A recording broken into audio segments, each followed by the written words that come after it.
Hi everyone. ఈరోజు మనం చూడబోయే టాపిక్ వచ్చేసరికి డేటా స్ట్రక్చర్లో రికర్షన్ అనేది ఎలా యూజ్ అవుతుంది, అసలు రికర్షన్ అంటే ఏంటి అనేది మనం ఈరోజు టాపిక్లో చూద్దాం.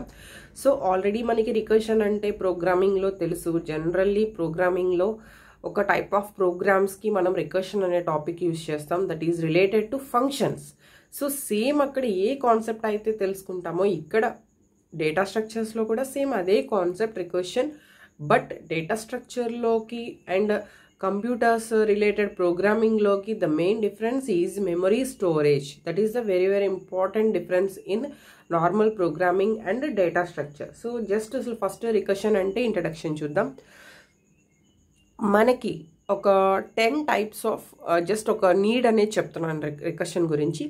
10 types of different programming need ఉంది అనుకుందాం. సో అప్పుడు మనకి టోటల్గా 10 ఫంక్షన్స్ అనేవి మన ప్రోగ్రాంలో యూజ్ చేస్తున్నాం.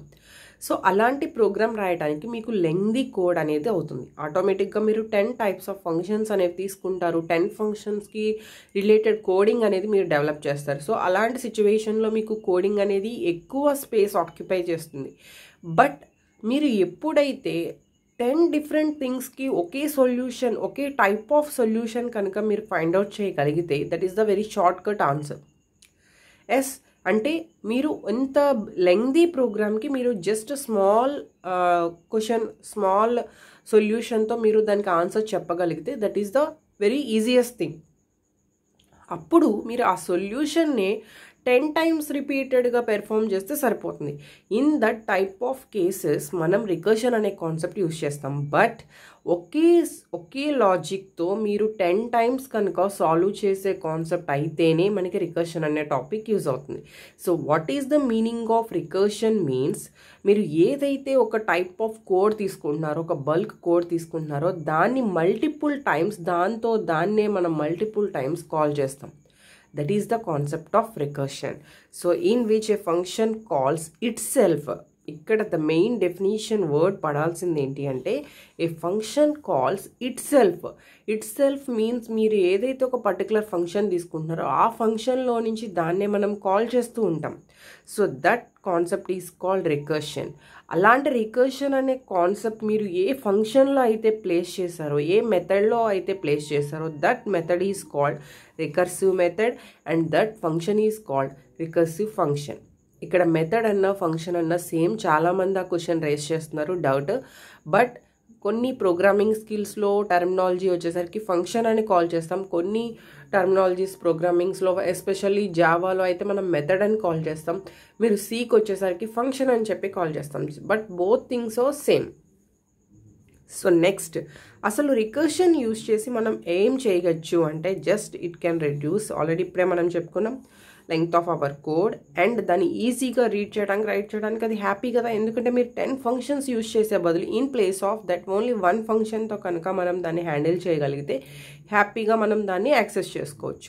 అలాంటి రికర్షన్ అసలు ఫస్ట్ మనం డెవలప్ చేయాలి అంటే మీరు ఏదైనా ఒక ప్రోగ్రామింగ్ తీసుకోండి, ఆ ప్రోగ్రామింగ్ని మనం బై హార్ట్ చేయడం కాదు, జస్ట్ దాన్ని అసలు మనం డిజైన్ చేయాలి అంటే ఫస్ట్ దానికి కొన్ని స్టెప్స్ ఉంటాయి.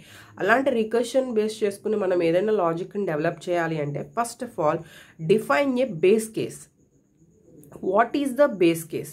మనం ఏదైనా ఫస్ట్ ఏ ప్రాబ్లంకైనా ఒక సింప్లెస్ట్ కేస్ని ఐడెంటిఫై చేస్తాం, that is the base case. ఆ కేస్ అనేది ఎలా ఉండాలి అంటే మనకి సొల్యూషన్ అనేది ఫైండ్ అవుట్ చేసేలాగా ఉండాలి అండ్ ఎప్పుడైతే మనం దాన్ని స్టాప్ చేయాలో అది చెప్పేటట్టు ఉండాలి. మళ్ళీ చెప్తున్నాను ఒకసారి, బేస్ కేస్ అనేది ఎలా ఉండాలి అంటే కరెక్ట్గా మన సొల్యూషన్ని ఫైండ్ అవుట్ చేసే కండిషన్ అయి ఉండాలి అండ్ మన సొల్యూషన్ ఫైండ్ అవుట్ అయిపోయిన తర్వాత అది రిపీటెడ్ అవ్వకూడదు. దెన్ వీ స్టాప్, మనం అక్కడ దాన్ని స్టాప్ చేయాలి. అవన్నీ పెర్ఫామ్ చేసేలాగా మనం ఒక బేస్ కేస్ని డిజైన్ చేసుకోవాలి. That is the base case. Next define A recursive case. What is recursive case? మనం ఇక్కడ ఏం చేస్తాము అంటే టోటల్ ప్రాబ్లమ్ని డిఫైన్ చేసేస్తాం. అంటే ఎంత పెద్ద ప్రాబ్లం అయినా మనం జస్ట్ స్మాల్ పార్ట్స్ కింద చేస్తేనే దట్ ఈస్ ద రికర్షన్. అలాంటి స్మాల్ పార్ట్స్ కింద డిజైన్ చేయటం కోసం మనం కొన్ని స్టేట్మెంట్స్ తీసుకుంటాం. That statements are nothing but recursive case. Recursive case మనం నెంబర్ ఆఫ్ టైమ్స్ దాన్నే కాల్ చేస్తున్నాం కాబట్టి that is recursion. Third step వచ్చేసరికి ఎన్ష్యూర్ ద రికర్సివ్ టెర్మినేట్స్ ఇక్కడ రికర్సివ్ ఫంక్షన్ అనేది కరెక్ట్గా పార్ట్కి రీచ్ అయిపోయింది. అంటే మనం 10 టైమ్స్ రిపీట్ చేద్దాం అనుకున్నాం, 10 టైమ్స్ రిపీట్ అయిపోయింది. సో అక్కడ మనకి రీచ్ అవుతుంది ఏంటి అంటే ఎస్, మనం కంప్లీట్గా మన బేస్ కేస్ని రీచ్ చేసేసాం. సో ఇక్కడ ఇంకా కంటిన్యూషన్ అయితే అవసరం లేదు అని చెప్పడం కోసం మనం స్టెప్ 3 తీసుకుంటాం. అంటే ఫస్ట్ రికర్షన్లో బేస్ కేస్ డిజైన్ చేసుకోవాలి ఫస్ట్ స్టెప్ కింద. సెకండ్ స్టెప్లో ఏ కోడింగ్ అయితే మనం మెయిన్గా చేద్దాం అనుకుంటున్నామో, ఏ లాజిక్ అయితే మెయిన్గా చేద్దాం అనుకుంటున్నామో అది సెకండ్ స్టెప్లో ఇవ్వాలి.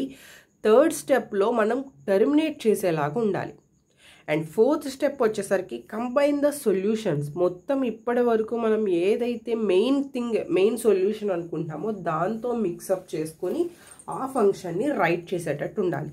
సో దానికి సంబంధించి జస్ట్ నేను ఒక ఎగ్జాంపుల్, ఈ ఎగ్జాంపుల్లో నేను ఫ్యాక్టోరియల్ తీసుకున్నాను. అంటే జనరల్గా డేటా స్ట్రక్చర్స్ కాకుండా మనం ప్రోగ్రామింగ్ బేస్ అనేది నేను ఎగ్జాంపుల్గా తీసుకొని చెప్తున్నాను. ప్రోగ్రామింగ్లో మనకి factorial is the best example for the recursion. So recursion అనే దానికి మెయిన్గా మనం మోర్ మెమొరీ అనేది ఆక్యుపై చేస్తాం. బికాస్ మీరు 10 టైమ్స్ కాల్ చేస్తున్నారు మీన్స్ 10 టైమ్స్ దానికి ఒక స్పేస్ అనేది మనం ప్రొవైడ్ చేయాలి. ఎస్, సో మోర్ మెమొరీ అనేది మనం ఆక్యుపై చేస్తాం. అలానే ఎవ్రీ రికర్సివ్ ఫంక్షన్స్లో డేటా స్ట్రక్చర్కి వచ్చేసరికి స్టోరేజ్ ఎలా ఉంటుంది అంటే స్టాక్ ప్యాటర్న్లో ఉంటుంది. స్టాక్ ప్యాటర్న్లో మనకి ఏ టైప్ ఆఫ్ ప్యాటర్న్ తీసుకుంటాం, లాస్ట్ ఇన్ ఫస్ట్ అవుట్ అనే ప్యాటర్న్ తీసుకుంటాం. That is we're storing like this. So ఇక్కడ ఫస్ట్ వాల్యూ స్టోర్ అవుతుంది, అంటే that is the first value. And the second value, third value, fourth value. Only 1 entrance మాత్రమే ఉంటుంది స్టాక్కి.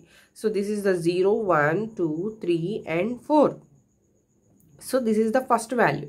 ఎప్పుడైతే మీరు యాడ్ చేసిన వాల్యూస్ డిలీట్ చేద్దాం అనుకుంటున్నారో మనం బయటికి వెళ్ళాలి అంటే ఇటు నుంచి ఛాన్స్ లేదు. సో ఇటు నుంచి మాత్రమే ఛాన్స్. సో రీసెంట్గా మీరు ఏదైతే ఇన్సర్ట్ చేశారో ఆ ఐటమ్ అనేది డిలీట్ అయిపోతుంది. So that is the last in first out pattern. Okay, so ఈ ప్యాటర్న్లో మనకి మెమొరీ అనేది స్టోర్ అవుతుంది. ఎవ్రీ రికర్సివ్ కాల్కి మనం స్టాక్లో ఒక స్టోరేజ్ అనేది తీసుకుంటాం. సో రికర్సివ్ అసలు ఫంక్షన్స్ ఎలా తీసుకుంటాము అంటే, ఫర్ ఎగ్జాంపుల్ నేను ఫ్యాక్టోరియల్ అనే ఒక ఫంక్షన్ నేమ్తో ఒక ఫంక్షన్ తీసుకున్నాను. ఇక్కడ పారామీటర్స్ వచ్చేసరికి ఎక్స్ తీసుకున్నాను. సింపుల్గా మనకి ఇక్కడ ఒక వాల్యూ అనేది పాస్ చేసుకుంటాం. ఆ వాల్యూ 1 కన్నా లెస్ దాన్ ఆర్ ఈక్వల్ అయ్యేంత వరకు నేను ట్రావెల్ చేయమని చెప్తున్నాను. జస్ట్ సింపుల్గా నేను అలా తీసుకున్నాను లాజిక్ అనేది. వెన్ ద రిటర్న్ 1 అంటే కండిషన్ ఎప్పుడైతే ఇది జరుగుతుందో 1 అని రిటర్న్ చేయమంటున్నాను. 1కి ఈక్వల్ అయినా 1 కన్నా లెస్ అయినా అంటే మైనస్ వాల్యూస్ అయినా, ఎల్స్ అదర్వైజ్ అది ఎక్స్ అనేది 1కి రీచ్ అయ్యేంత వరకు కూడా మనం ఏ థింగ్ పెర్ఫామ్ చేయాలి అంటే ఇంటూ ఫ్యాక్టోరియల్ ఆఫ్ దట్ -1. ఇక్కడ మనకి లాజిక్ ఎలా డెవలప్ అవుతుంది అనేది జస్ట్ నేను షార్ట్ కట్ వేలో చూపిస్తున్నాను. For example fact of 10 call చేసాం అనుకుందాం. Fact of 10 is less than or equal to 1. Yes, false. Else కండిషన్కి వచ్చింది. Here the 10 into factorial of 10 - 1 that is 9. అంటే ఇక్కడ ఫ్యాక్టోరియల్ ఆఫ్ 9 అనేది కాల్ చేస్తున్నాం. సో ఫ్యాక్టోరియల్ ఆఫ్ 10 నుంచి మనం ఏం కాల్ చేస్తున్నాం, ఫ్యాక్టోరియల్ ఆఫ్ 9 కాల్ చేస్తున్నాం. ఎస్, అగైన్ ఫ్యాక్టోరియల్ ఆఫ్ 9 అనేది ఇక్కడికి వస్తుంది. 9 అనేది condition false. Again 9 into factorial of 8. Again దీని నుంచి ఫ్యాక్టోరియల్ ఆఫ్ 8 కాల్ చేస్తున్నాం. And so on. Fact of 1కి వచ్చేసాం. Fact of 1, yes 1 is less than or equal to 1 condition true. ఈ ఫ్యాక్ట్ ఆఫ్ 1 నుంచి 1 రిటర్న్ అయింది. 1 అనేది సెకండ్ ఫ్యాక్ట్ ఆఫ్ 2కి రిటర్న్ అవుతుంది. ఫ్యాక్ట్ ఆఫ్ 2 ఆన్సర్ వచ్చి ఫ్యాక్ట్ ఆఫ్ 3కి రిటర్న్ అవుతుంది. ఫ్యాక్ట్ ఆఫ్ 3 రిటర్న్ వచ్చి ఫ్యాక్ట్ ఆఫ్ 4కి. అలా టోటల్ ఫ్యాక్ట్ ఆఫ్ 10కి వచ్చేసరికి fact of 9 into fact of 8 into 7 into 6 into 5 into 4 into 3 into 2 into 1. So total ఈ వాల్యూస్ కాంబినేషన్ మొత్తం మనం కలెక్ట్ చేస్తాం. Here the fact of 10. Okay, so ఇలా మనకి ఈచ్ అండ్ ఎవ్రీ షెల్కి కూడా మనం ఈచ్ అండ్ ఎవ్రీ రికర్షన్కి కూడా మనం క్రియేట్ చేసుకుంటూ వెళ్తాం. That is the memory. Okay, but ఇక్కడ డేటా స్ట్రక్చర్లో 2 టైప్స్ ఆఫ్ రికర్షన్స్ ఉన్నాయి. That is the direct recursion and indirect recursion. సింపుల్గా మీకు ఇక్కడ ఒక చిన్న స్టెప్తో నేను క్లియర్ చేసేస్తాను. ఇక్కడ చూడండి, ఒక్క ఫంక్షన్నే తీసుకున్నాం. మనం నోటీస్ చేయాల్సిన thing that is the factorial. ఫ్యాక్టోరియల్లోంచి ఫ్యాక్టోరియల్నే కాల్ చేస్తాం. That is the itself అంటే రికర్షన్. ఇక్కడ వచ్చేసరికి ఫ్యాక్ట్ 1 అని చెప్పి ఒక ఫంక్షన్ తీసుకున్నాం, ఫ్యాక్ట్ 2 అని చెప్పి ఒక ఫంక్షన్ తీసుకున్నాం, 2 ఫంక్షన్స్.